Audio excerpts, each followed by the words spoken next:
On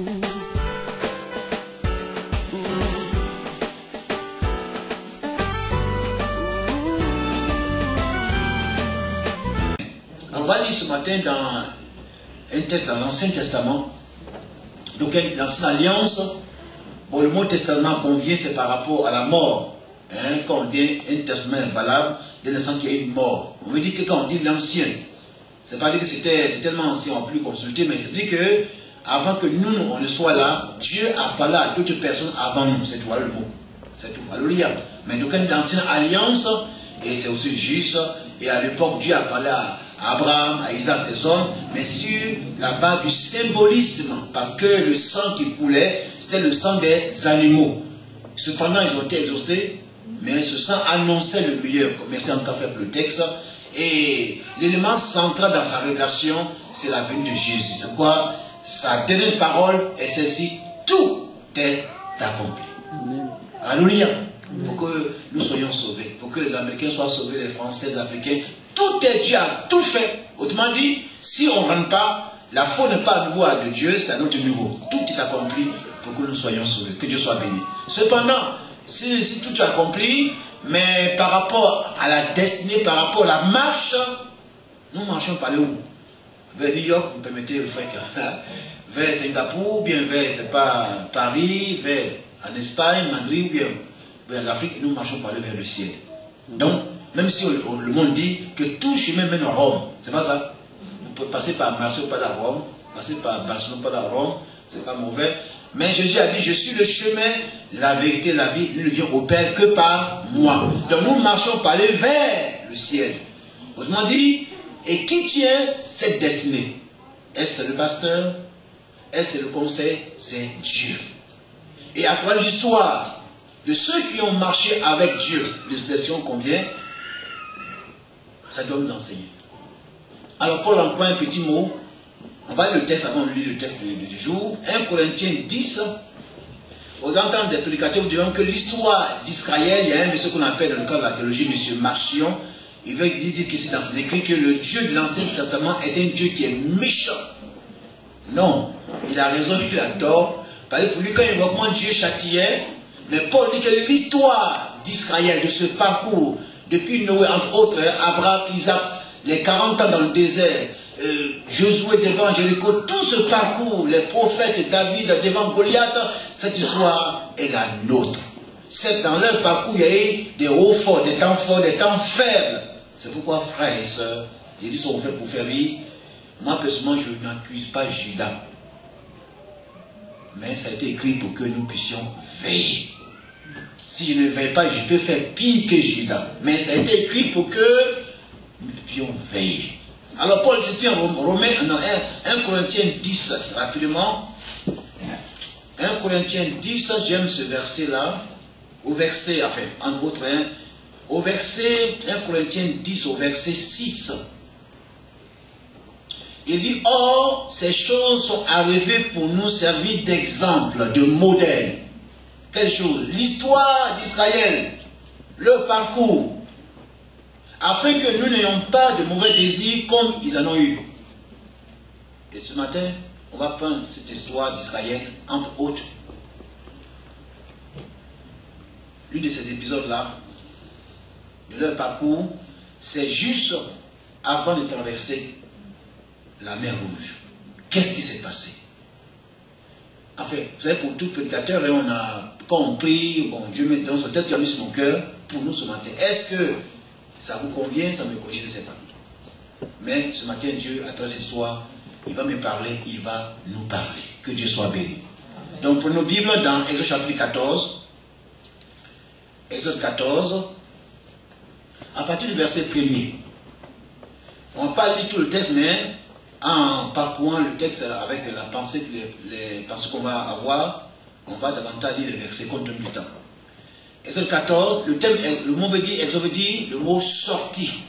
Genèse parle du commencement. Et ce matin, le frère Io a eu un commencement. On dit le jour où tu es né, là où il faut. La vie chrétienne a commencé, je pense à mon frère José aussi, quand il a commencé la vie chrétienne, ça parle de sa conversion. Donc, toute chose a un commencement. La vie, ça nous dira, il y a un temps pour chaque chose, un temps. Bon, net, un temps pour mourir, même si on n'aime pas. Un temps pour manger, un temps ça finit. Mais c'est pas vrai. Il y a un garçon qui mangeait et puis il a commencé à pleurer devant son repas. Et la mère dit, pourquoi tu pleures? Il dit non, Jules veut continuer à manger, mais il n'y a plus de place. C'est-à-dire, il veut finir le repas, mais il est bloqué là. Il dit, mais il faut remettre ça au frigo. Hein? Et Salomon dit, la fin d'une chose vaut mieux que son commencement. Donc je crois qu'on a bien commencé, mais aussi nous voulons bien terminer. Alléluia. On a commencé le culte, il va apprendre à faire. Est-ce qu'on veut prêcher même comme l'apôtre Paul, mais même si on prêche qu'à 1h du matin, 5 minutes, je vais apprendre à faire. Amen. Alors, frères et sœurs, ce matin, Dieu veut nous parler à travers cette histoire. Voilà ce qui est écrit, il dit, l'Éternel parla à Moïse. Déjà, avec ce mot-là, on peut faire beaucoup de... Voilà. Mais, comme tantôt on en parlait, Dieu parle tantôt d'une manière, tantôt d'une autre. L'Éternel a parlé à Moïse. C'est-à-dire avec qui Dieu travaillait, Dieu le parlait. Même si c'était un délit, Dieu m'a dit, Dieu m'a dit, Dieu m'a dit, Dieu m'a dit, que tout vient, tout, on fait tout par Dieu m'a dit. Mais c'est pas si joli. Oui, parce que souvent c'est exagéré, quoi. L'Éternel parle à Moïse et dit, parle aux enfants d'Israël qu'ils se détournent et qu'ils campent devant Pic Aaron, c'est ça, non? Entre Migdol et la mer vis-à-vis de Baal-Séphon. C'est en face de ce lieu que vous camperez près de la mer Rouge. On va s'arrêter là. Mais pourquoi Dieu dit à Moïse, et puis moi j'aime l'expression, il dit, Dieu parle à Moïse et dit, parle aux enfants d'Israël. On va dire qu'il y a dans cette déclaration, il y a deux choses. C'est-à-dire que c'est Dieu qui est le concepteur, l'initiateur du projet, la démarche. Moïse n'est qu'un instrument. Mais c'est pas vrai. Il n'est qu'un intermédiaire. Mais c'est pas vrai. Donc il dit, parle aux enfants, ça autrement dit, parle de ma part. Sois un porte-parole. Tu transmets ce que je dis. Mais sinon, l'initiateur du projet, la marche, la destinée, c'est pas Moïse, c'est moi Dieu. Alors si tu es l'initiateur de votre vie, que ma vie chrétienne, de ma main pour aller vers le ciel, donc ce qui va se passer dans le parcours, c'est pas Moïse qui est responsable. C'est pourquoi on en parle, parce que dans le roi, on verra dans le enfin pas le matin, comme dans le roi l'histoire, pour qu'ils vont dire, ce Moïse, on ne sait qui était venu. Non, mais on n'est jamais, le pauvre, on l'a lapidé. Même sa soeur aînée Marie n'a pas compris. Mais Dieu a dit non. C'est pas lui, c'est moi qui suis à la base. Alors ce matin, déjà, comprenez que même si par rapport à l'église de Verneuil, un temps soit peu, il y a une soeur qui t'a amené, Dieu est passé par une soeur, par un frère, par un homme, ou bien des gens qui sont des responsables, c'est juste, c'est ce qu'on voyait, mais au-delà d'une personne, d'un homme, d'une femme, d'un responsable de département par-ci, par-là, c'est Dieu qui est l'initiateur. C'est Dieu qui est le responsable premier de son église. Alléluia. Et en ça, Jésus a dit, je bâtirai mon église. Gloire à Dieu. Vous savez, ce mot est tellement à sa place, hein, ça peut nous choquer, mais c'est juste, c'est on prêchait avant nous, ils le disent, hein. Par rapport au royaume, il va dire dans Matthieu 10, allez et dites, le royaume de Dieu est proche, prêchez, guérissez. Mais par rapport au fait de battre l'église, ce n'est pas à moi, Yého, ce n'est pas à toi, frère et soeur, c'est lui, Jésus. Mais elle a dit qu'on ne doit pas rendre témoignage. Si on peut rendre témoignage, un petit de nouvelles personnes encadrées, mais par rapport à la transformation, à l'affermissement et le fait de la garder jusqu'à sa destinée, c'est lui, Jésus, qui est indiqué. Mais vous savez pourquoi on n'a pas dit je bâtirai mon royaume? Pourquoi on n'a pas dit et les portes de l'enfer ne pourront pas contre mon royaume? Parce que Satan le sait. Les démons savent que son règne n'est pas d'aujourd'hui. Mais depuis l'éternité, Dieu a régné, il régnera toujours. Mais par rapport à l'église qui est composée d'hommes et de femmes, et là, ce côté humain, on faut qu'on le sache. L'être humain est limité. Et c'est par rapport à ça que Satan le sait, il va venir nous attaquer. Et le Seigneur savait que par rapport à sa composition de l'église, elle sera toujours limitée. Il va dire tôt ou tard, même par rapport à Paul, aux Corinthiens, il prend les choses faibles. Oui, l'église dans sa composition, la vraie église dans sa composition, elle a toujours été faible. Au regard humainement parlant, comme dans le désert, le tabernacle, cet homme qui était là dressé, au regard des humains, c'est quoi ça? Mais à l'intérieur, il y avait la gloire de Dieu. Le fond, on l'a dit tout à l'heure. 1 Corinthiens 6, 19, Paul va dire que nous sommes, notre corps est le temple. Le mot de là, dans le terme grec, est le tabernaclé. C'est-à-dire qu'un temple qui est en mouvement. À l'extérieur, c'est méprisé, c'est méprisable. Qui ça? Le frère qui est français, le chrétien, le frère qui est américain là, Les Japonais, les Chinois, les Africains, oh, même pas les Africains.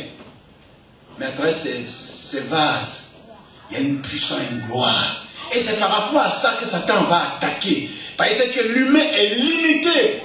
Mais Dieu n'est pas limité. Amen. Que Dieu soit béni. Et en ce sens, cette destinée dans laquelle nous sommes engagés, on peut être limité. On peut ne pas comprendre certaines choses, mais Dieu ce matin veut nous rassurer. Il va dire à Moïse, parle aux enfants d'Israël. Et ce mot va dire, il dit qu'il se détourne. Donc ce matin, je propose le thème, Dieu, l'éternel Dieu, tient notre destinée. Je répète, l'éternel, le mot éternel, c'est celui qui est illimité. Il tient dans sa main, mon frère Nguessan, mon frère Yo, mon frère Yopé, les noms, notre destinée. On va voir 4 pensées principales dans ce texte ce matin. Pour ceux qui prêchent, on appelle ça la méthode en commentant où on retire les versets. Il y a plusieurs méthodes. Mais d'abord, on va s'intéresser par rapport au mot se détourner. Quand on dit quelqu'un se détourne, c'est bon ça, mon frère. Hein, vous des hommes de droit. Le droit, c'est pas même avec une vie tout change, non? C'est pas ça, mon frère. Dieu te bénisse dans ton domaine. Hein? Alors, on va comprendre pourquoi il dit il se détourne. Alors, commençons au verset. On va remonter au chapitre 13, verset 17. Lisons-le. Lorsque Pharaon laissa aller le peuple, Dieu ne le conduit point par le chemin du pays des Philistins, quoique le plus proche. Déjà, on comprend ici pourquoi la raison, pourquoi le mot est employé, pourquoi Dieu a pris l'initiative qu'il y ait un détournement. Attention, pas de vol. On dit un vol qui est détourné. C'est pas ça? C'est les pirates. Donc Dieu n'a pas joué sur les pirates, c'est pas ça. Mais il dit, je reprends en verset, chapitre 13, verset 17. Lorsque Pharaon laissa, c'est marqué là. C'est ça, mais merci beaucoup. Tu as le faire monter avec sa Bible. C'est ça, non? Tu montes ta Bible à la mer. Nous, on aime ça. Ça, c'est la vieille école là. C'est pas que c'est interdit quoi. C'est la même. Ouais, c'est la même, mais ça c'est plus visible. C'est pour le taquiner. Que Dieu soit béni. Merci ma soeur aussi pour les versets qui sont affichés. Mais cependant que chacun ait sa Bible aussi. Puis voilà. Alléluia. Donc on dit, Dieu ne le conduit. Comment on dit ça? Bien sûr, je fais exprès. Ne le conduit point par le chemin du pays des Philistins, quoique le plus proche entre nous, frères. Si on doit voyager, souvent quand on ne peut pas un vol. On dit la première question, c'est vol direct, pas ça. On dit c'est un vol direct. Quand je partais à Lomé, c'était un vol direct. De Paris à Lomé, c'était direct. Mais il faut aussi pas avoir un vol, hein, bon, soit on fait escale à soit au Niger, ça arrive souvent, avant d'aller à Lomé, ou bien on fait escale à Lomé, puis on va à Abidjan, ou bien après on fait escale à Lomé. Mais il dit, quoi que le plus proche, quand on voyage, on met ce qui est proche, non? Quand on met sur GPS, c'est pas ça mon frère José. Il y a plusieurs options. On dit court, rapide ou bien ça. Et nous on choisit ce qui est rapide. Parce qu'on veut arriver. Maintenant c'est le temps de rapide. Quand on met un face, on fait comme ça, ça tombe rapidement, c'est pas ça. On est prêché par le cas, c'est parce qu'on va répondre le travail. Malheureusement souvent, nous pensons que la vie avec Dieu c'est comme ça. Et Dieu prend des détours. Et nous on se dit, il est en retard. Oh, comme j'ai employé la veille, il faut me dépasser à l'église. Que je fasse vite. Avec Dieu, on ne dépasse personne. On va aller au même moment. Paul a dit, nous ne dépensons pas ceux qui sont morts. On ne va pas les dépenser. Alléluia. Donc on ne va pas dépasser quelqu'un. Seulement le chemin que Dieu t'a tracé là, ce n'est pas la même méthode. Je dis souvent les passages, vous voyez les prophètes, quand on dit Isaïe, Jérémie, sont tous été prophètes, mais par rapport au champ d'action, par rapport à l'appel de chacun, les différentes formes des épreuves sont différentes par rapport à chacun et par rapport au but qu'il veut atteindre. Mais c'est le même but. Souvent on dit, mais moi j'ai fait quoi à Dieu? Je suis le seul dans l'église là. Je suis la seule famille là. C'est quoi même? Je ne comprends pas. Ma soeur, ce matin, mon frère, ce que tu traverses là, si c'est quelqu'un d'autre, la personne se tenait la foi. Jésus emploie ce petit mot là par rapport au talent en Matthieu 25, il dit à chacun selon sa capacité. Le texte dit dans le mot grec, selon ce qu'on peut supporter, selon le support. Selon le support. Que Dieu soit béni. Donc ici, on va comprendre, car Dieu, il dit le peuple pourrait se repentir en envoyant la guerre et retourner en Égypte. Et c'est 40 ans après, le Deutéronome chapitre 8, qui veut dire la répétition, Dieu va faire comprendre pourquoi il a voulu qu'il y ait ces changements de cap.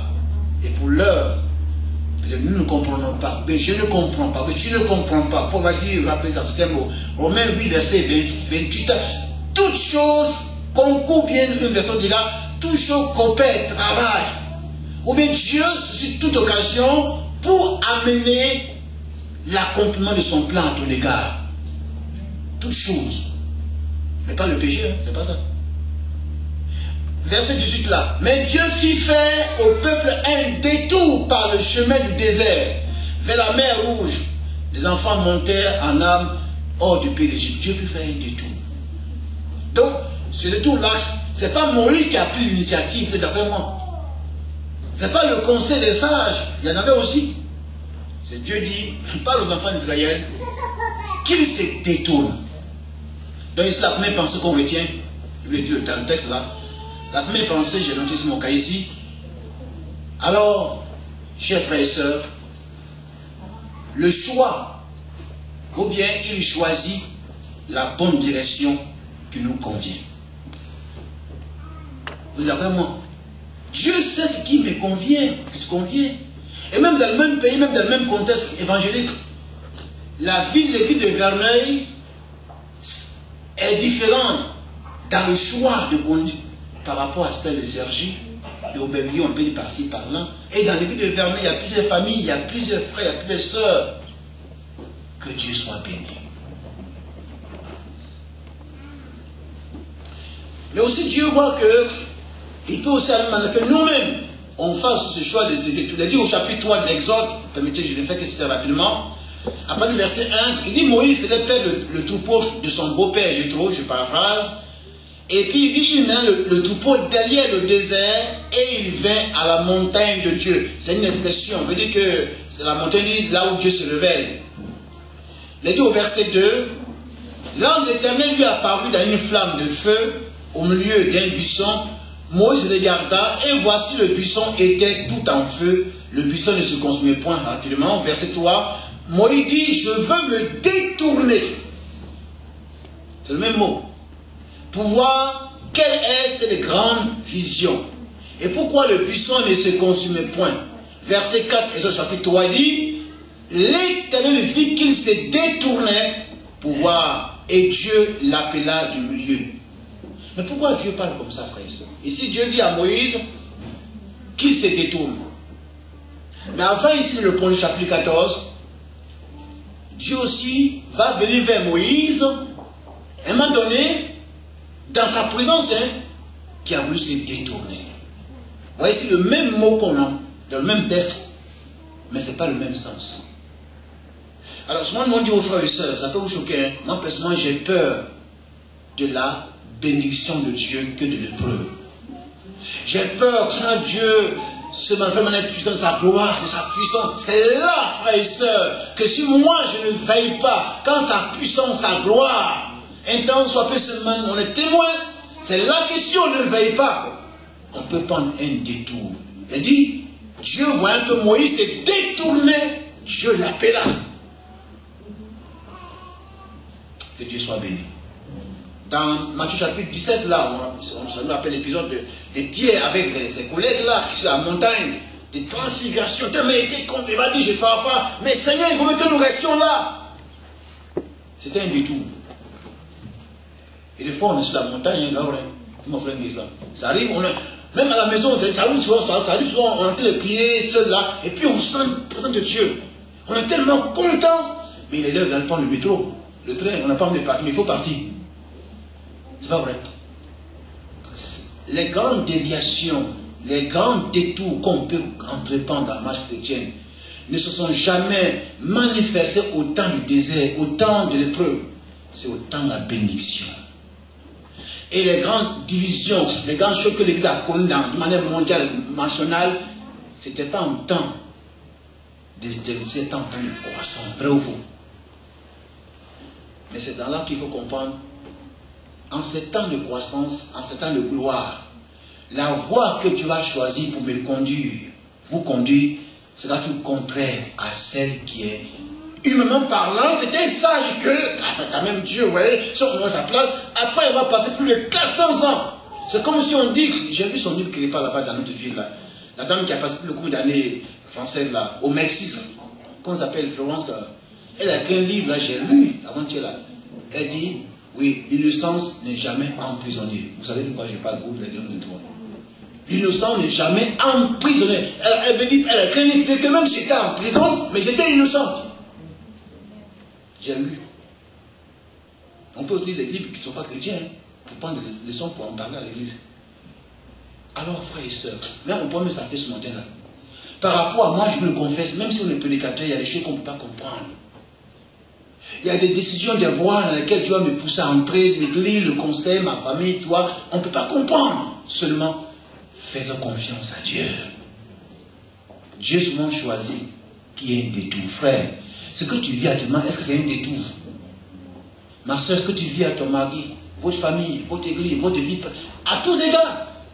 Mais seulement, soyons attentifs à la voix. Même si un temps soit peu, tu t'es trompé comme de David. David dira 7 fois, je suis tombé, il se relève. Même vie a dit, mais pas continuer 8e fois, 9e, tu vois pas, tu tombes. Combien de fois? Vieux pasteur. Mais ce matin, même tu t'es détourné, Dieu te ramène sur la bonne voie. C'est pourquoi David dira, sonde-moi et vois si je suis une bonne voie et conduis-moi sur la voie de la vérité. Alléluia. Alors, frères et sœurs de Vernet, nous sommes dans ce moment pour vous encourager. Un temps soit peu, peut-être qu'on en connaît ici à Vernet, il y a aussi des temps de croissance, de bénédiction. Et c'est temps de détour, d'autres ont plus non. Mais gardez pas rester à avoir les gars sur Yéo, sur le frère Nguessan, le conseil des autres, mais sur Jésus qui a dit je bâtirai mon église. Et j'aime quand il parle cette idée aux frères pour vous faire rire. C'est comme un match de football. Ceux qui aiment le foot, bien tout ça, la Coupe du Monde. Hein? Alors, supporters, Barcelone, c'est pas non, c'est pas ça. Parce qu'ils ont perdu, mais ils ont les. Je ne sais pas. Hein? Ligue des champions. Alors souvent on dit, bon, notre équipe, on se plaint, on n'a parti, c'est fini, on a gagné, le match est terminé, puis les supporters descendent les gardiens pour aller. C'est bon. Et puis ils attendent le chemin, bouh. Regarde, ils ont retiré un but. Deuxièmement, ils ont gagné et puis ils ont égalisé, ils ont marqué. Quoi? J'ai oublié le compteur, une parenthèse, on fait un exemple. Hein. C'est comme ça que Dieu procède. C'est quand nous on dit c'est fini là, Dieu commence pour lui. Pour que l'on dise il est vraiment, vous allez voir à la fin, il est vraiment Dieu. Et je vous le confesse, en toute situation, Dieu s'est toujours intéressé, pas par rapport à quand ça a commencé, lui c'est quand ça commence, quand ça va prendre fin. C'est à quoi il s'est intéressé, toujours, c'est moi, vous, notre réaction dans la situation. On va voir tout ça la suite. Donc celui qui a dit Moïse, hé, hey, mon gars, écoute-moi, et il a écouté. Vous allez voir ce qui va se passer. Nous sommes voir. Alléluia. Alors, c'est ce qu'on a vu ce matin, hein, où Dieu dit au temps de Job, et puis on voit avec Jésus la même chose revient. Dans Marc chapitre 4, nous connaissons la pensée, hein. Marc chapitre 4, 35 à 41, il dit ce même jour, sur le soir, Jésus leur dit, passons à l'autre bord. C'est pas ça la même chose là. Passons à l'autre bord. La même pensée, vous allez voir ce qui est frappant, frère. Tantôt on en parlait, Dieu aime la diversité. La même histoire est racontée aussi par Matthieu chapitre 14. Mais Matthieu emploie une expression par rapport à son contexte. Matthieu dit, il les obligea. C'est même, mais Marc dit, il dit, passons à l'autre bord. Vous savez pourquoi Marc parle comme ça? Parce que Marc, pour lui, Jésus, il est serviteur. Il est venu pour servir. Et un serviteur ne donne pas des ordres. Mais pour Matthieu, c'est le roi des rois. Dans le royaume, on ordonne. Matthieu dit, Jésus dit, passons, il les obligea. Et des fois, Dieu nous oblige. Des fois, on dit à nos enfants, tu ne veux pas ou tu ne veux pas, tu vas faire ça. C'est vrai. Et l'enfant pleure. Et puis après, on dit, ah, mais il avait raison, hein, papa. C'est ça. Des fois, les enseignants obligent les étudiants à faire des devoirs. Des fois aussi, le professeur, des fois le patron, et des fois, Dieu nous oblige, frère. En tant que père, il les obligea. Passons à une autre étape. Mais aussi, Luc en parle. Et Luc dit, un jour, on ne sait pas quel jour. Vous savez pourquoi? L'expression, c'est par rapport à la pensée humaine. Quand on croit souvent dans la pensée humaine, il y a des choses qu'on peut comprendre. Un jour, quel jour? Un jour, il est dit, passons à l'autre bord. Les gens vont dire, la même pensée, c'est très fort. Hein? La même histoire, Jean dira, le soir, à la tombée de la nuit, Jésus l'a dit, allons à l'autre bord. Il parle de Jésus en tant que Dieu. au soir, quand on dit le soir de quelqu'un, au soir de sa vie, c'est-à-dire que c'est là où tout temps est sombre, où il n'y a plus d'espoir, tu envahis ta vieillesse, ta santé, ton foyer, l'église, au soir. Dieu est là dans ce soir. Alléluia. Comment on voit quand la Bible est riche? Dans le royaume, il donne des ordres. Dans le service, il dit passons de bord. Le côté humain, on dit, mais même, vous savez, souvent, tellement qu'on est marqué par les plans, on ne sait pas quand la chose s'est passée. Tellement qu'on est marqué un jour, quel jour? Mais Dieu lui sait le jour là, où tu es entré dans cette épreuve. Dieu connaît le jour, tu oublies, mais lui sait le jour. Il y a un frère qui dit, il a raison. Mon frère, tu as raison, moi aussi. C'est vrai. Que Dieu soit béni. Amen. Vous avez la joie, enfin, moi je ne le suis pas. Voilà que je tiens ce matin. Donc ce matin, tu ne sais pas quand ça commence ton épreuve là. Tellement que ça t'a marqué, mais Dieu lui sait. Et puis il sait, bientôt, la fin n'est pas loin. Alléluia. Que Dieu soit. Deuxièmement, donc dans ce choix que Dieu a fait, il y a une intervention, je m'assume un peu ma fait ici, l'intervention de l'ennemi est voulue ou tolérée par Dieu. Comment on peut comprendre ça? Alors lisons-le au chapitre 14, l'exode toujours. Il dit au verset 4, j'endurcirai le cœur de Pharaon, c'est comme si on dirait, je vais pousser Satan à venir t'attaquer, yo, je vais mettre tous les démons à te poursuivre. Est-ce que si quelqu'un nous prêche comme ça, je dis frère Bobby et les responsables, on ne peut plus le voir ici. Hein. Comment il vient me dire que Dieu va amener les démons, les sorciers, toi nous poursuivre? Mais c'est ça. Quelqu'un a dit, un commentateur, de prendre Dieu prend Satan comme son serviteur entre guillemets. Il emploie un mot, il emploie comme le chien de Dieu. Vous voyez ici les femmes ici en homme, les là. Quand on a un pilon, c'est pas qu'on a un chien comme ça, c'est pas ça. Et on peut le tirer. Je ne suis pas choqué, frère. Dieu dit, j'endurcirai le cœur de Pharaon, il les poursuivra, mais Pharaon et toute son armée serviront à faire éclater ma gloire. Je ne vais pas lui maintenant chercher à dire aux gens là-bas au blanc, venez voir moi ici chrétien, vous les sorciers là. Là tu as provoqué Dieu, ils vont te manger, ils vont te tuer. C'est vrai, il y a qui vont comme ça à l'Afrique là. Moi ici chrétien, maintenant venez le voir. Non, non, non. Il faut aller au village. Maintenant s'ils veulent t'attaquer, Dieu va s'en occuper. Alléluia. Donc, et puis il dit, et lui, ils vont faire éclater ma gloire. Demandez le pasteur, hein, c'est quoi? Une question de sagesse.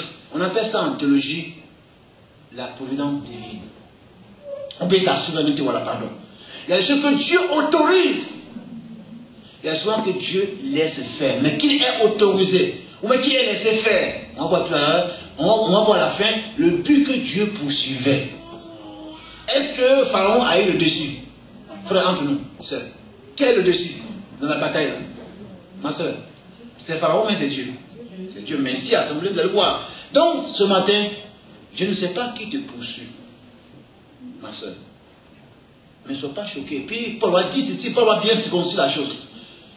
Aux Éphésiens, chapitre 6, je crois, verset 20 à 23, il dit, car nous n'avons pas à lutter contre la chair et le sang. Souvent, c'est mal interprété.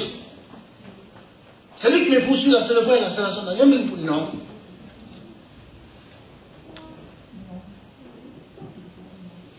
Pharaon laissa. Dieu poussa Pharaon. Je rappelle encore, Paul va dire, nous savons de l'être que tout chaud concourt au bien de ceux qui aiment le Seigneur. Et ensemble, on va dire encore, dans 1 Samuel 2, Anne dirait dans sa prière, l'Éternel fait mourir en bon et il fait vivre. Il fait descendre au séjour des morts et il en fait remonter. L'Éternel appauvrit et il enrichit. Il abaisse et il élève. Vrai ou faux? Donc, dans ces mots-là, où tu es, mon frère, est-ce qu'il est en train de t'abaisser? Tu as bien vieux, mais c'est même que Dieu m'abaisse et que les hommes m'abaissent. David dit, moi, je préfère que Dieu me juge, parce que quand il a fait le dénombrement, Dieu lui a proposé trois choses. Et David a dit, moi, je préfère que toi, tu me juges. Parce que les hommes me jugent, là, c'est bon. Hein, c'est pas que vous êtes mauvais les juges. Hein. Mais la vraie justice, c'est Dieu. Mais des fois, Dieu abaisse. Et j'ai dit, bon, pour le passage, autant l'humiliation a été grande, autant l'humiliation sera. C'est pas vrai. Mais nous, on n'aime qu'on parle de la péninsule là. Tout le monde soit au courant de mon mariage. Comment c'est passé? tout ça, on dit grand mariage, grand. Mais pour que ça soit grand là, quand tout le monde en parle aussi, mais souvent Dieu aussi permet que ton peuple là, tout le monde va en parler. Wow! Aujourd'hui, pourquoi? La Bible dit que, c'est pas ce qu'il dit, et toute langue confessera que Jésus est Dieu. Mais parce qu'avant de confesser, quand il était sur la croix du calvaire, quelle langue, en quelle langue on a écrit la croix du calvaire? Les trois langues à l'époque qui étaient par le monde entier ou mondialement parlant, c'était écrit en araméen, en hébreu et en grec. Et il a dit que tous les passants qui passaient là, les injuriés, et puis rien de la tête. Lui qui a gagné les mains, lui, c'est pas ça, c'est quelqu'un, non? Pourquoi il ne peut même pas? Et les femmes frappaient la poitrine comme ça. C'est pour un temps. Pourquoi Paul dit l'expression, il fut fait péché pour nous. Il va dire, si Dieu n'a pas épargné son pauvre fils, Dieu a livré, Dieu a voulu qu'en ce moment-là, les ténèbres envahissent. Mais les ténèbres n'ont pas eu raison. Isaïe dit, les ténèbres ne rayonnent pas toujours. Dieu peut souvent laisser, c'est comme s'il n'est pas là dans l'église. C'est comme s'il n'est pas là dans ta vie chrétienne, dans ta maison, dans ton foyer, dans tes études, dans ton programme de travail. C'est comme s'il n'est pas là. Et il y a un petit frère là-bas au Bévrier, il dit pas ça. Frère, l'église n'est pas en location mensuelle. Et puis, moi, Dieu ne vient pas le loyer en tant que propriétaire. Non, il est là tous les jours. Il est là ici. Il est témoin de ce qu'on peut dire, entendre. Que Dieu soit béni. L'Éternel fait faire mourir, pas sur le plan physiquement parlant, sur le plan spirituel. Il fait mourir, il fait vivre. Il fait descendre au jour des morts. Il a appauvri. Même certains vont prêcher aujourd'hui. Soyez bénis. Même vous a dit. Parce qu'on entend ça, mais c'est choquant. C'est comme si ce n'est pas même Jésus qui a vécu sur la terre, le Dieu tout-puissant. Même pour payer ses impôts, il a fallu qu'elle. C'est pas vrai. Ça, on appelle ça l'évangile équilibré. On peut être pleinement dans sa volonté, frères et sœurs. Vous et moi, votre mariage, votre vie pour chrétienne, au niveau du travail, et cependant, Dieu peut permettre que nous passions par le désert. En même pas temps, on n'a même pas mis un sou de bon. Quoi? On n'a même pas 1 euro, 2 euros, on n'a même plus rien, pasteur. C'est quoi ça? Je ne comprends rien. Et là, on commence à, quand j'ai fait quel péché, mon frère a raison, on va confesser, même si on va encore venir dessus. Par exemple, on se dit que non, c'est pas clair, comme les amis de Jean. Non, ça c'est pas clair. Il a dû pécher. Non. Un homme comme toi, un chef comme toi, un couple comme toi, une église comme la Mestade. Non, c'est pas normal. Non, vous ne prenez pour qui écoutez les gars. C'est pas clair. Il y a quelque chose qui cloche à la Mestade. Il y a quelque chose qui cloche. Non. Rien ne cloche. C'est Dieu qui a voulu que nous passions là. Que tu passes là, ma soeur. Que ta maison passe là. Je vous dis sincèrement, c'est vrai. On ne peut pas, moi je suis pas un prophète, je suis un frère. Hein. Dieu passe tantôt d'une manière, tantôt d'une autre. De la même manière qu'il a permis, il a autorisé. Vous allez voir tout à l'heure, on va le voir. Il va dire, Pharaon a une limite. Hein. Et Satan a une limite qu'il ne peut pas dépasser. Satan n'est pas omniprésent. Il n'est pas ici à Verneuil, il a Cergy, il a Marseille, il a aux yeux ça, en Afrique. Non! Seul Jésus est partout. Alléluia. Amen. Seul Dieu est partout. Amen. Même si là où tu ne comprends pas, tu es seul, Jésus est là avec toi. Amen. Il est là, frère. C'est ce qu'il a interdit. Moi, je veux le servir. Ce n'est pas un système. Quelqu'un de moi, il y a quelques années, un jeune étudiant français dit, monsieur pasteur, démontre que Dieu existe. Moi, je regarde dans les yeux, dit, monsieur Jérôme, je connais ça. Tu as appris ça par cœur dans les facultés là-bas. Je ne vais pas te démontrer A plus B, mais c'est une chose. Dieu existe. C'est une question d'expérience. Il a changé ma vie. Il m'a dit, monsieur le pasteur, vous avez raison. Je dis, non, jamais je n'ai pas eu raison. Moi, j'ai tout le tort. C'est Dieu qui a raison. Mais toi, répands-toi. Il a fui, il est parti. Un jour, on reçoit encore quelqu'un. Il dit, quand on interdit, il est là avec nous, en tous, il y a combien de personnes à la réunion de prière? On était combien? 2 ou... Non, il a dit, là où 2 ou 3. 2 seulement, je suis là. Et quand Dieu est l'essentiel, on t'a donné une prière au réveillé, et puis quelqu'un vient. Quand Dieu est sa présence c'est le plus important, sa présence. Pour certains, elle console, elle renouvelle pas vraiment. On vient souvent, je vous dis même nous les pasteurs, les prédicateurs, on vient souvent abattus, on est découragé, et puis à la fin de la nuit, on est consolé, on répare. Mais aussi, quand il y a sa présence, il met à nu ce qui est caché. Il y a un monsieur qui est venu à la fin de la nuit. Il dit, moi je suis ici, moi je veux me reconvertir. Moi je veux me convertir. Le pasteur comme était là, mon collègue qui a parlé en Angleterre. Mais en même temps, comme tu es de la Côte d'Ivoire, on connaît un peu le langage. Quand un Ivoirien parle, quand c'est un Congolais, un Togolais, un Américain, on peut savoir. Un Espagnol, il y a l'accent. Je dis, mais monsieur, vous n'êtes pas Ivoirien? Il dit, bon, tu sais, il dit, mais je connais, ça c'est un Ivoirien qui parle. Il dit, bon, oui, c'est vrai, mais je suis Ivoirien, mais moi je suis venu ce matin, mais donne au Seigneur, ce soir. Il n'y a pas de problème. Et puis ça, il m'a dit, mais vous n'êtes pas Agni?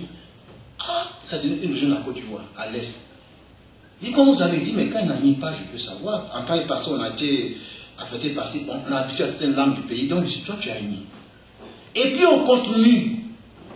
Il dit, oui, mais c'est vrai, mais moi, je dis, quand on priait, c'est vrai que c'était exagère. En disant, Dieu m'a, mais Dieu parle aujourd'hui. Et Dieu m'a révélé cet homme, c'était un policier. Dans sa prison, frère. On vient souvent, même on vient au je vous dis, même en tant que chrétien, on ne sait pas ce que je vis là, ce qui m'attend après. Il y a une parole de Dieu claire qui te rassure. Et ça va vrai. On vient, c'est vrai, ça arrive, on est contre, on dit, Seigneur, si tu viens au-delà, que tu ne me parles pas, c'est fini. Hein? On dit comme ça à la maison. Et puis quand on arrive, à travers le message, on dit, ah, Dieu, toi, tu es fort, hein? Est-ce que tu étais là quand on a parlé? Mais Dieu, le pasteur n'était pas là, mais Dieu était là, Dieu était là. Ce métier était désarmé. C'était un policier qui était venu parmi nous. Comme quoi, quand on sait ce qu'on enseigne. Moi, je les appelle quand ils voient, je les salue. Alors, chers collègues, les gendarmes, là, puis ils rient. Et puis, vous gardez le corps, mais non, moi, je suis pasteur. Moi, je garde, je prêche pour les âmes. Une fois, il est dans un quartier, il y a une cellule là, là-bas, dans le quartier. On dit, puis ils ont beaucoup le quartier. Personne ne sort, personne ne rentre. Moi, j'arrive, je vais. Vous allez où? Je vais au travail. Et ils étaient surpris, quoi. Et ils ont beaucoup le quartier des policiers parce qu'il y a cause de la drogue. Hein. Mais moi, je vais travailler. Quel travail vous faites? Je suis pasteur. Ah, allez-y. Il dit, mais vous, en cas que Dieu vous bénisse, mais moi, je travaille pour que les gens soient sauvés et qu'ils soient dans la vérité. Allez-y, pasteur. Que Dieu, pourquoi j'en parle, frère? Vous savez, dans l'épreuve, le plus important, ce n'est pas le nombre d'années. Ce qui nous rassure, c'est la présence de Dieu. Dieu, celui qui a pris l'initiative, dit à Moïse qu'il fasse un détour, qui a poussé Pharaon. Vous allez voir dans le parcours rapidement, il sera là. Il va assurer leur sécurité. Il va assumer leur défense. Vrai ou faux?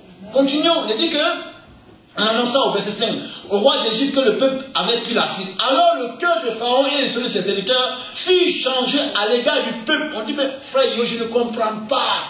Depuis que je me suis engagé à servir le Seigneur de tout mon cœur, je ne comprends pas. Même mes collègues au travail, j'ai fait quoi? C'est là. Le cœur du roi fut changé à l'égard du peuple. Dieu dit, le Seigneur, il dit là, le cœur du roi est dans sa mère. Pour le chapitre 21, verset 1. Comme un fleuve d'eau, il incline comme il veut. Dieu est le Dieu tout-puissant. Alléluia. Il tient l'homme le plus dur, la femme la plus dure, l'enfant le plus dur. Même de loin, ton enfant qui est là-bas, Dieu peut le saisir. Amen. Oui, il peut le faire. Fais-lui confiance, ma soeur. Tu ne comprends pas ce détour. Tu ne comprends pas ce qui t'arrive.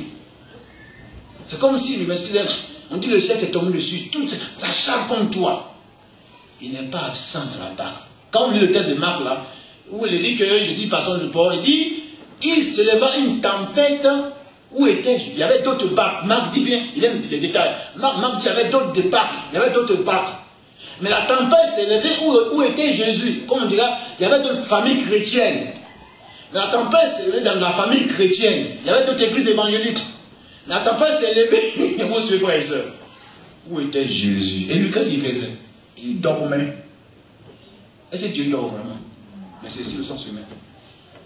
Et Pharaon, il a commencé à pousser. Et puis il dit au verset 7 là, il prit 600 chars. Pour se dire, c'est le dernier combat. Et à l'époque, Pharaon, c'était la plus grande armée du monde. Moi, j'ai fait de la recherche là-dessus. Il y avait plus de 120 divinités, 120 dieux en Égypte. Et Pharaon était le Dieu suprême. Donc, c'était la dernière sortie pour eux, pour amener ses esclaves.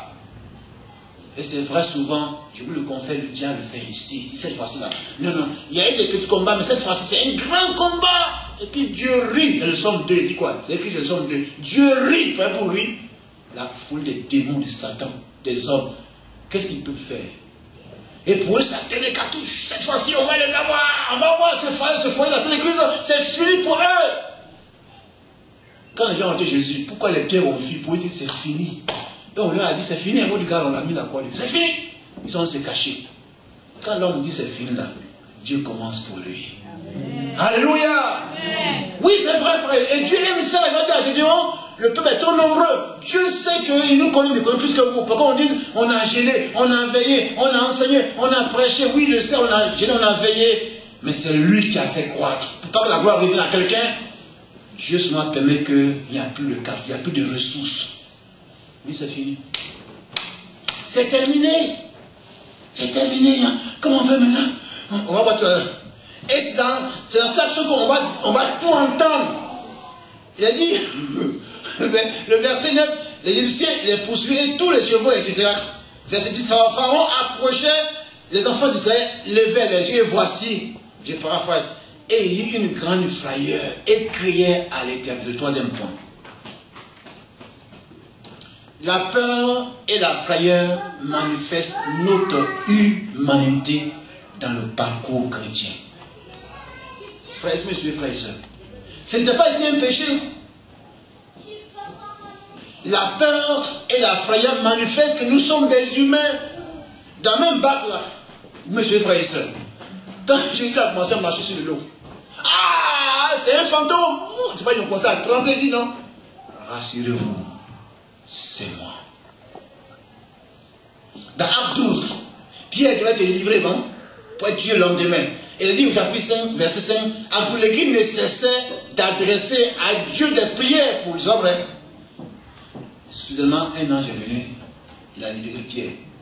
Comme quoi, souvent quand nous prions là, Dieu permet que, Dieu permet que nous soyons en phare même de ce pourquoi on prie. On dit non, non, non, non, non, non. Non, ça c'est pas Dieu, c'est le diable. Mais c'est Dieu qui est en train d'agir là. Non, non, et puis, et il y a une fille qui va voir, elle dit c'est Pierre. C'est qu'on dit tu es fort, c'est pas ce qui est écrit. Tu es fort, c'est pas lui, c'est son ange. C'est Pierre qui est sorti.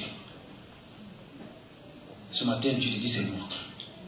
Il dit mais tiens la porte, Dieu frappe.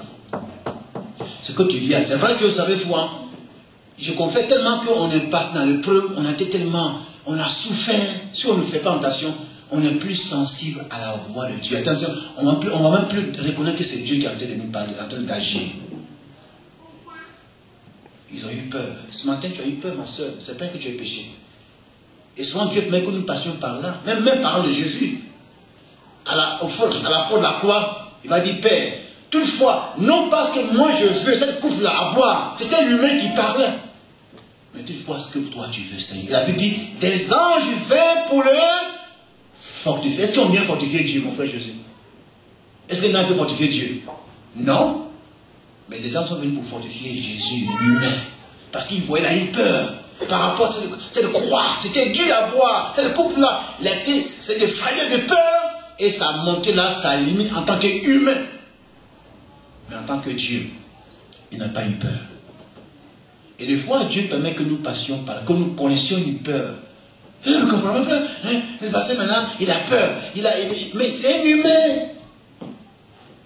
Mon frère, c'est un humain, son épouse, c'est un humain. Mon frère, nous sommes des humains, pas avoir peur.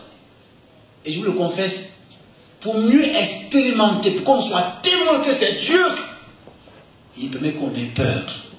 Et ça pousse à quoi? La vraie peur qui est bien compris, ça nous pousse à crier. Et ça va dessus. Alors ils vont crier à l'Éternel. Alléluia. Dans la barque, qu'est-ce qui s'est passé? Même, et là, c'était plus laquelle les professionnels, ils se sont dit, mais attendez, le gars, il n'a qu'à dormir. C'est moi qui dis ça. Avant, ils étaient des pêcheurs. Ils disent, bon, nous, on est habitués à ça. Pierre, c'est quand on va à la pêche, la pierre est tempête. C'est pas vrai, on est habitués à ça. Ils ont tout fait. Maintenant, cette fois, ils ont vu que c'est pas ça. La Bible dit, ils le réveillaient. C'est pas vrai. Ils le réveillent. Ils ont eu peur de le réveiller. Des fois, on se dit, non, attends, frère, tu ne comprends pas. Mais ça, non, ça c'est chrétien. Ça. Non, il y a longtemps qu'on est chrétien. Non seulement on est chrétien évangélique, mais on est pentecôtiste. On parle la langue. Shabbat. Et des fois, c'est pas fait de parler la langue. Hein. On n'a pas souvent parlé la langue. On n'a pas souvent la doctrine, on n'a pas l'enseignement. Et souvent, Dieu permet qu'on est limité. Et puis, on commence à crier à Dieu. Et je vous dis, ces genres de prières, David dit, quand, Somme 34, verset 7, David dit, quand un malheureux crie, ce n'est plus la prière ordinaire. Seigneur, mon Dieu, tu vois, on peut commencer à dire, Dieu d'Abraham, Dieu d'Isaac, je te loue, je te rends grâce. Non, là, on crie. Somme 12. Car les hommes pieux s'en vont. Dans la prière, il y a plusieurs formes. Dans la prière, on peut demander. Dans la prière, on peut supplier. Mais dans la prière, on peut crier. Et quand on crie, ça dit que c'est le seul mot. Vous regardez Pierre, quand Pierre a commencé à courir, comme dit le pasteur Montbulot, il n'a pas fait une prière pentecôtiste ou bien orthodoxe. Pierre a dit quoi? Sauve la prière, non? Et ce matin, crie à Dieu, mon frère. Crie à Dieu. Non, mais frère, laissez-le crier à Dieu comme Bartimée, il a crié, laissez-le crier. Tu as demandé, maintenant cette fois-ci, il faut crier à Dieu. Pas dire aller réveiller le voisin. Bien sûr, on peut soupirer. Oui, des fois on soupire, c'est une prière. On est tellement dépassé. Ce matin, soupire au Seigneur. Il connaît ton fardeau, ma soeur. L'église peut soupirer, une famille peut soupirer, le passé peut soupirer. Pour l'église, pour un membre de l'église, pour une famille, pour un parent, on peut soupirer dans tout cela. La quatrième chose, la réponse du responsable est capitale. Vous savez comment? Et voyons, donc le peuple a commencé à crier, ils vont dire, ils vont tout dire. Vous voyez, ça fait rien. Il dit, verset 11, il dit à Moïse, le pauvre, c'est lui qu'on voit maintenant, il dit à Moïse, n'y avait-il pas les sécurité en Égypte, sans qu'il fût besoin de nous mener mourir ici au désert? Que lui as-tu fait sortir? Ils ont oublié les 400 ans d'esclavage. Est-ce que Dieu va les condamner? Non, pas comme le papier j'en parlais. Élie qui a vu le feu descendre, il a commencé à déprimer, c'est vrai, ce qu'on m'a dit aujourd'hui. Mais Dieu est venu par une voix douce par Élie. Et Jean-Baptiste qui a vu Jésus, qui l'a baptisé, qui a dit, voici notre Dieu, qui l'a présenté, quel honneur. Mais après, c'est écrit, il va dire, il a envoyé ses disciples pour demander, est-ce lui vraiment le Messie? Aujourd'hui, on dirait comment le pasteur a enseigné. Mon frère José a enseigné, mon frère Steve, le prédicateur ici, Bobby, que Jésus est Dieu. Et puis on comprend, on dit maintenant, vraiment, est-ce que vous êtes sûr que Jésus est Dieu? On dit, ah, donc Bobby est en train de regarder. Non. C'est l'épreuve. Dans l'épreuve, il y a l'aspect humain. Mais la réponse de responsable va rassurer le peuple. Et également, ce n'est pas Dieu qui répond maintenant. Dieu va répondre en fonction de ce que va dire Moïse. Gloire à Dieu. Alléluia. Jésus dira, vous êtes d'accord mon frère, il va dire, qu'il vous soit fait selon la foi. Il dit quoi? Quelle foi? Selon votre foi. Qu'il vous te soit fait selon ta foi. La foi selon ta déclaration. Alléluia. Qu'il te soit fait selon ce que tu déclares aujourd'hui. Et aussi c'est par rapport à l'église. Qu'il soit fait selon ce que dit le responsable à celui, la famille de l'église. Mais qu'est-ce que Moïse dit? Il a dit, bon, écoutez les gars, je me suis trompé. Hein? C'est ce qu'il a dit. Je vous ai dit, c'est pas moi qui ai pris, c'est Dieu qui a pris la décision. C'est pas moi. Hein? Et c'est ce que Moïse a dit. C'est ce qu'il a dit. Quand on écoute le chef de l'État, le premier qui a été nommé le nouveau là. On dit discours de quoi? Vous avez mis place pour en savoir. Il a bien dit, écoutez mes chers Français, chers compatriotes, ce que je vous ai dit, M. Hollande a eu tort de me choisir. Moi, je ne sais même pas ce que je vais réussir. Est-ce que c'est ce qu'il a dit? Est-ce que c'est ce qu'il a dit, mes frères et sœurs? C'est parce qu'il a dit, votre déclaration en ce que vous vivez est très importante. Moïse répondit au verset 13. Au peuple, et ce matin nous voulons vous répondre en tant qu'un frère, en tant qu'une soeur, en tant qu'un responsable. Il dit ne craignez rien. Ce matin Dieu te dit mon frère, ma soeur, ne craignez. Je ne suis pas un professeur, un frère, mais aussi nous sommes venus ce matin pour vous rassurer. Ah bon, toi tu peux nous rassurer, tu dis quoi? Moi je ne dis rien, mais ce que je ressens du Seigneur, pour vous rassurer ce matin à Verneuil, ne craignez rien. Et puis dit restez en place le temps me manque. Ce monde n'est pas au hasard, c'est-à-dire que rester dans la vision, rester dans la direction que Dieu a choisie. Ce n'est pas moi qui ai joué la direction. C'est Dieu qui a dit le cas s'est détourné. Restez en place et puis dire regardez la délivrance. C'est-à-dire que vous-même vous serez témoin de la délivrance. Car les Égyptiens que vous voyez aujourd'hui, vous ne les verrez plus jamais. Amen. Gloire à Dieu. Amen. Oui, mon frère, ma soeur, reste en place, pas moi attaché à moi, au responsable ici, mais reste en place par rapport à ce que tu as reçu de Dieu. Pourquoi Paul dit, moi je sais en qui j'ai cru. Ah, c'est important, frère. Restez en place, frère et soeur de Verneuil. Par rapport à ton couple, ton foyer, par rapport à tes enfants. Si c'est Dieu qui est tout puissant qui a donné les enfants, si Dieu qui est tout puissant a venu pour nous à la croix du calvaire, le plus important c'est ça. Maintenant que nous sommes dans les esprits, vous abandonnez, frères et sœurs? Non. Restez en place vers l'heure. Restez par rapport à la vision que vous avez reçue. Restez par rapport à la direction. Pour là, vous ne comprenez. Moi, je ne peux pas comprendre aussi. Mais c'est une chose. Dieu est encore dans ce lieu-là. Que Dieu soit béni. Et cette réponse de Dieu, de Moïse, va déclencher l'intervention de Dieu. Vous savez pourquoi Dieu fait comme ça? Dieu a voulu aussi, vous allez voir à la fin, vous allez voir, il y a deux expressions. Il dit, en ce jour-là, le peuple crut en l'Éternel et en Moïse. C'est pas que vous ne croyez pas en nous, mais des fois Dieu aussi veut élever quelqu'un. C'est pas moi, c'est vous, ici à Vermeil. Pas dans le pot, on entend tout. Hein. Ne sois pas choqué, on entend tout. Pour certains, c'est un châtiment ce que tu es en train de vivre là. On peut entendre tout dans l'épreuve. C'est quoi la Bible dit? Dans Hébreux 6, verset 10, Dieu n'est pas injuste. Le mot injuste n'est pas employé par rapport à Dieu. Dans sa nature, il n'y a pas d'injustice. Mais le mot injuste, Dieu l'emploie, c'est par rapport au parcours humain. Dans toute la parole de Dieu, à commencer par ces hommes qui ont marqué l'histoire de l'Église, enfin la vie de Dieu, Abraham, tous ces hommes-là, il y a eu tous dans leur parcours, vous verrez tous les frères et sœurs, ils ont été victimes d'une part d'injustice. Mais Dieu l'a corrigé. Alléluia. Oui, c'est vrai, je vous donne des témoignages, même par rapport à moi, vous tous. Alléluia. Alors, mes frères et sœurs, je suis allé dire par rapport à la tempête, rassurez-vous, c'est moi. Et dans 2 Rois, chapitre 6, verset 16 à 17, quelqu'un va dire Élisée a dit à Géasi, ne crains point, car ceux qui sont avec nous sont en plus grand nombre. Mais pourquoi il parle comme ça? Il y en a dans la Bible plusieurs textes. David dira devant Goliath, hein, et puis devant le peuple, il va dire à Goliath, tu marches contre moi.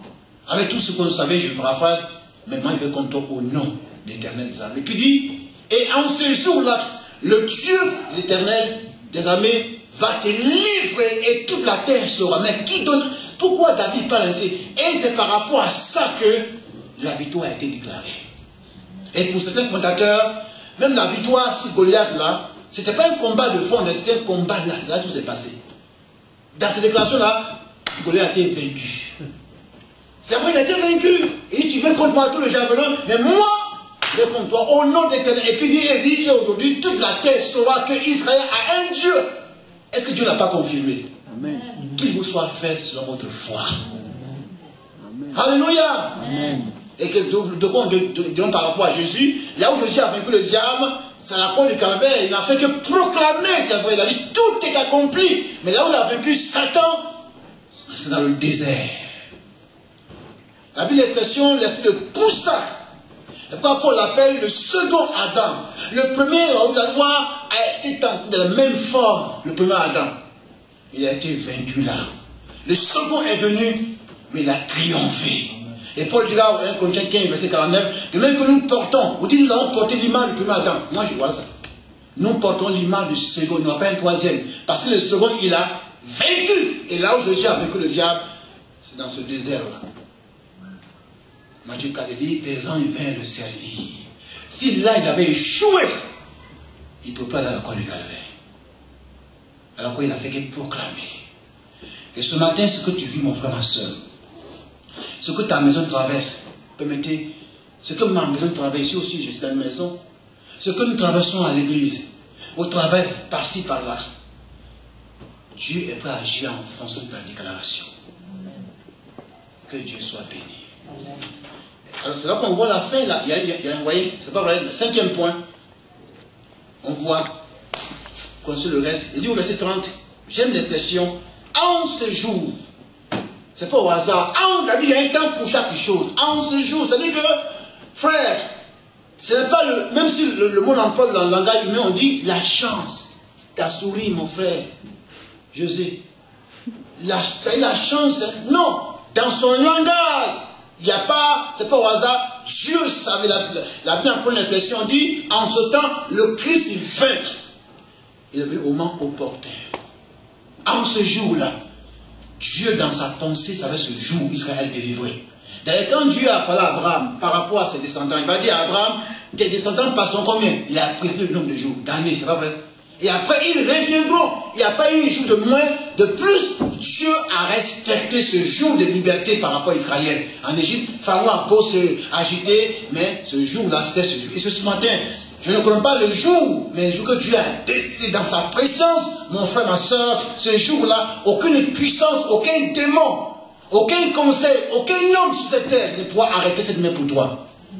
Mais ce jour-là, je le sais, même je ne le sais pas. C'est ce qui amène un homme, femme, dit, moi, je sais en qui j'ai cru. Alléluia. C'est ça, mes amis, l'église, c'est ce que nous, comme ça, nos pères ont prêché. C'est ça l'évangile. Un tel Dieu, je veux le servir. À un moment donné, on est limité, on ne sait pas ce qui nous attend demain. Moi aussi comme vous. Mais c'est une chose, c'est le jour que Dieu a pris pour toi, mon frère. Personne ne peut l'annuler. En ce jour-là, verset 30, le 5e point, le temps de délivrance, de gloire, ne dépend pas de toi, mais dépend de l'Éternel. De la même manière que celui qui a pris l'initiative de changer de direction, lui aussi il prend l'initiative. Et Salomon dit, chapitre 3, il y a un temps pour chaque chose. Il y a un temps pour pleurer. Il y a un temps pour se réjouir. Et puis il y a un temps, il y a un temps, vous connaissez le texte. Et ce temps, c'est pour toi bien. Nous, on n'est pas des prophètes, mes amis. Mais il y a des choses qu'on peut sentir. Je crois par rapport au gouverneur, vous avez beaucoup souffert ici. Vous avez pleuré. Il va dire à Moïse, en l'envoyant, 3 mots. Il dit, j'ai entendu, j'ai vu, je suis descendu. Quand Dieu voit, quand Dieu entend, il n'est pas indifférent. Dieu entend le cri de son peuple, le pression. Et Dieu dit ce matin, mon frère, pour me parler de l'expression, pas moi, mais Dieu te parle, ma fille, mon fils, j'ai entendu. Je suis témoin de ton oppression. Que tu vives, même si ceux qui t'entourent ne peuvent pas savoir. Mais le moindre détail dit, j'entends tes soupirs à Verneuil, dans ta maison, au travail. Je suis. Et quand Dieu descend, mes amis, il appelle un vieux couple, c'est chaud. Hein? Quand Dieu descend, c'est chaud. Et ma prière que Dieu descende. En ce jour-là, l'Éternel délivra Israël. Marche chapitre 4, ce jour-là, quand il s'est levé, il a parlé, la tempête s'est calmée. Daniel 2, verset 21, Daniel dira, Dieu émet des temps et des circonstances. C'est lui qui change. On voit au chapitre 4, la fournaise ardente. Attends, même ceux qui ont mis ces 3 garçons, la Bible, l'expression, tellement c'était fort, le feu les a tués. Mais il s'est levé et dit, mais comment? Personne n'a été touché. Parce que Jésus est descendu dans la fournaise. Ce matin, il est là, à Verneuil. Même si tous les pasteurs ne sont pas là, nous on n'est pas là, mais Jésus est là, c'est l'essentiel.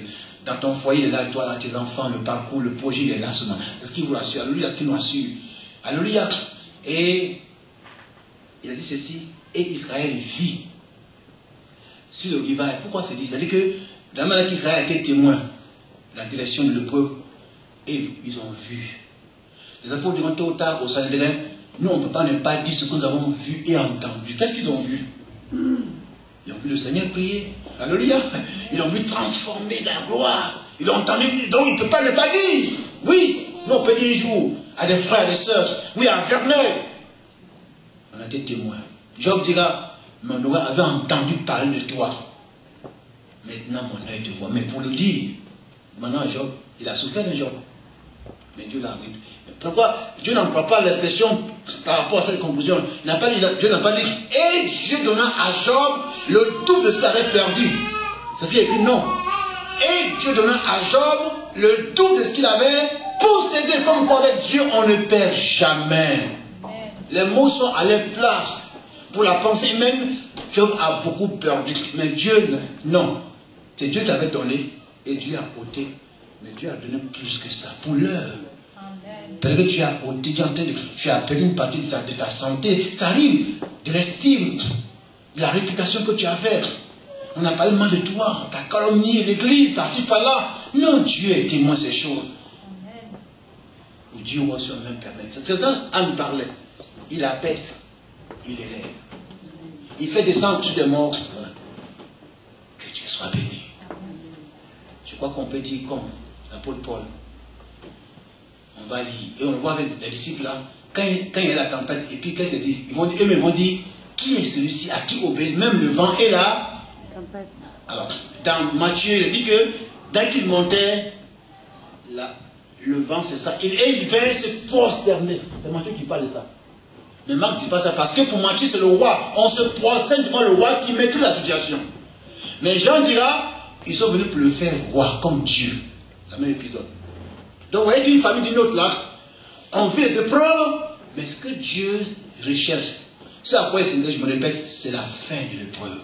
Et le but qu'il veut atteindre en Israël, c'est pour lui dire que votre destinée est dans mes mains. Ce n'est pas Pharaon qui veut accaler pendant 400 ans. Il ne peut même pas annuler mon projet. Et quel est ce projet? C'est depuis Adam, depuis Abraham. Et frère, c'est là que nous allons comprendre que Jésus a dit, je bâtirai mon église.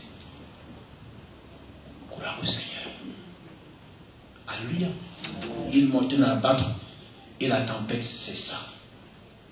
On nous teste encore 2 Corinthiens chapitre 20, versets 29 à 30.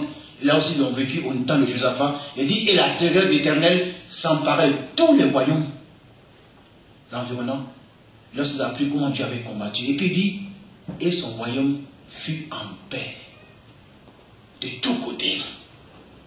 Oui, il y a un temps de trouble. Il y a un temps d'angoisse, de peur.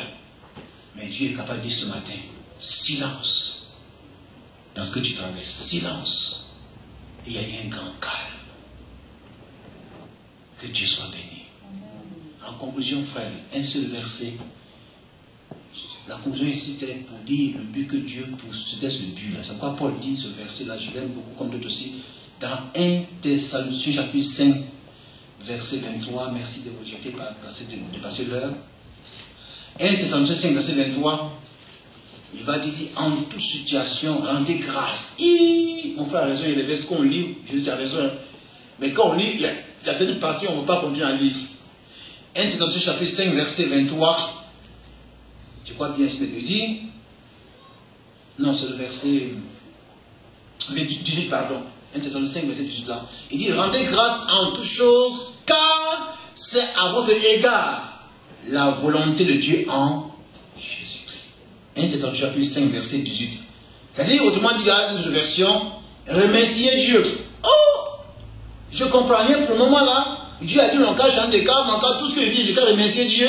J'ai qu'à dire merci à Dieu pour tout ça. Remerciez Dieu, louez Dieu, adorez Dieu en ce que vous ne comprenez pas, ce que vous traversez. Car il dit, car c'est à mon égard, sa direction, il y a une version, sa volonté. Car c'est à votre égard la volonté de Dieu en Jésus-Christ. C'était sa volonté que le peuple change de direction. Si le peuple passait par le chemin des Philistins, il ne serait pas venu dans la terre promise. C'était sa volonté que le Seigneur ait dit à ses disciples, passons à l'autre bord. Mais la fin, celui qui l'a maîtrisé. Que Dieu soit béni. Ce matin, Dieu a parlé à mon cœur, frère et soeur. Je vous le confesse. Il y a des choses qu'on ne comprend pas par rapport à l'église. Je vous le confesse. Hein. Par rapport à votre vie personnelle. Par rapport à votre vie, les enfants, l'école, la famille, le foyer, même par rapport aux parents, les projets. On comprend. C'est comme si bon, c'est fini, le projet est terminé. Non, toi, pas que le projet est terminé. C'est pas fini le projet que Dieu a dit à quelqu'un, il s'appelle Jacob. Il dit, je ne te laisserai pas tant que je n'ai pas fini avec toi. Il sait pourquoi il parle comme ça, Jacob. Hein? Il dit, je ne te laisserai pas. Dieu dit ce matin, je n'ai pas fini avec toi. On n'a pas fini le parcours. Garde le calme. Mais le dernier mot m'appartient.